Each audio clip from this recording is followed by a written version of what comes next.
tikrai gali, tik jis turės pasistengti. Tai vėlgi tai sąmoningumo ir dėmesio reikalaujantis dalykas.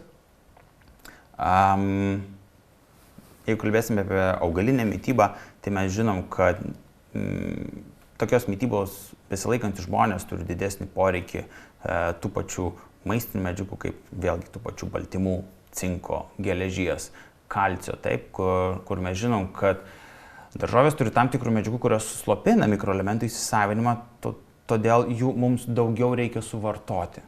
Taip, su pačiom daržovėm. Mes jau turime tikslingai rinktis jas. Negalim sakyti, kad tai aš veganas, tai valgau grikius su avokadu visada. Ne, nesi tu veganas. Tu paprasčiausiai mėgsti grikius su avokadu ir viskas. Tai yra tik 5 procentai kultūros visos. Taip, tai jeigu mes norime būti sveikais, kad ir bet kokios mitybos besilaikančiai žmonėmis, mes turime giliau pažinti, kas tai yra per dietą, kokie yra rizikos faktoriai, taip, ir ką mes labiau turime atkreipti dėmesį pagal savo bendrai kūno poreikius. Ypač jeigu dar mes esame fiziškai aktyvus kaip pavyzdys, taip, arba turime nepakankamumus, mes turime įvairiausias anemijas, pavyzdžiui, taip ir mes pasirinkam augalinę mitybą. Tam tikrais atvejais tikrai pripažinsiu, jinai suveikia, nuimdama uždegimą ir tas įsisavinimas kartais geležies pagerėja, bet aš negaliu universaliai teigti, kad čia yra sprendimo būdas, nes didesniu atveju dažniau, kas būna, kad mes dar labiau pabloginam situaciją, negu pagerinam.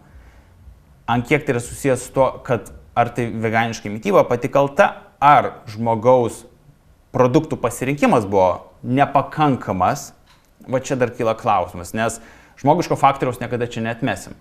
Kodėl yra taip sunku su mityba duoti tikslingą atsakymą, nes žmogiškas faktorius. Dauguma tyrimų tai yra stebėsenos tyrimai, nepamirškim, kaip pavyzdys, kurie remiasi klausimynais, kur mes dažniausiai geriau apie save mąstom negu blogiau. Jeigu mes paklaustume bet ko, kad ir aš jūsų paklausčiau, ką jūs valgėt pirmadienį, sunku būtų atsakyti, labai sunku būtų atsakyti. O jeigu mums duoda atsakyti, tai 2 savaitės apibūdink, kaip dažnai tu valgiai. Nežinau. Kažkur tai primešiu, kažką gal valgiau. Taip. Ir čia yra tas faktorius, kuris neduoda mums tikslingai nustatyti, žinote, vieno to sprendimo būdo visom problemom. Galiausiai jo ir nebus. Todėl vėlgi, veganizmas, vegetarinė mityba ar bet kokia mityba be gyvūninės kilmės maisto produktų, jinai gali būti pilnavertė, tik žmogus turės pasistengti, kad jinai tokia būtų.